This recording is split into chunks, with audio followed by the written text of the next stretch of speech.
आई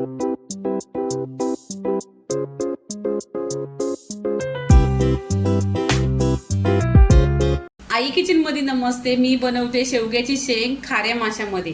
तर इथे गॅसवर कढई ठेवलेली आहे, त्याच्यामध्ये 1 चमचा तेल टाकलेले आहे। तेल गरम झालं तर इथे 2 कांदा कट करून घेतलेले आहे। कांदा आहे ना छान असा गोल्डन कलर करून घ्यायचा। इथे फ्रेश कढीपत्ता टाकायचा आहे आणि छान असं कांद्याला आहे ना गोल्डन आणि सोनेरी कलर करून घ्यायचा आहे।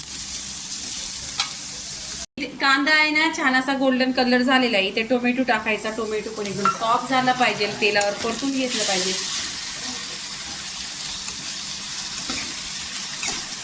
कांदा टाकल्यानंतर आहे ना टोमॅटो आहे ना छान असा परतून घ्यायचा, सॉफ्ट झाला पाहिजे।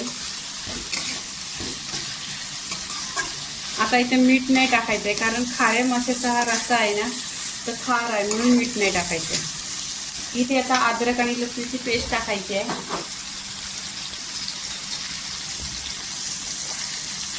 1 चमचा लसूणची पेस्ट,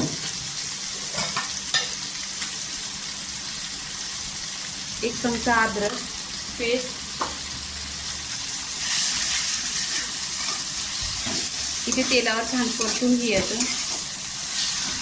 छान असं तेलावर टोमॅटो परतून घेतलेला आहे। इथे सुके मसाले टाकायचे। काश्मीरी लाल मिरची पावडर 1 चमचा, घरचा मसाला 1 चमचा, गरम मसाला पाव चमचा, धना पावडर आणि हळदी पावडर। सुके मसाले तेलावर परतून घ्यायचे छान असं।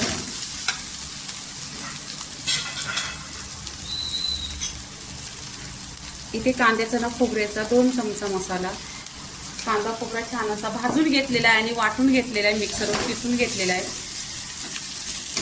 आता इथे सुके मसाले टाकलेले आहे, तेलावर परतून घेतलेला आहे। इथे पाणी टाकायचं। पाणी मी कोमट केलेलं आहे। कोमट पाणीने ना लवकर भाजी होते कोणती पण।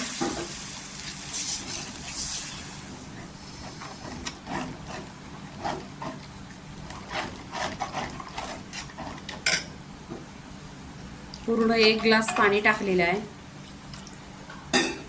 इथे आहे ना आता मी करवंद टाकलेले आहे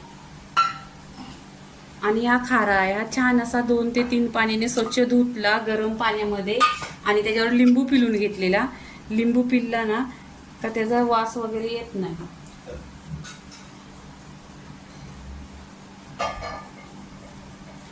इथे शेवग्याची शेंगा छान अशी सोलून घेतलेली आणि धुवून घेतलेली आहे।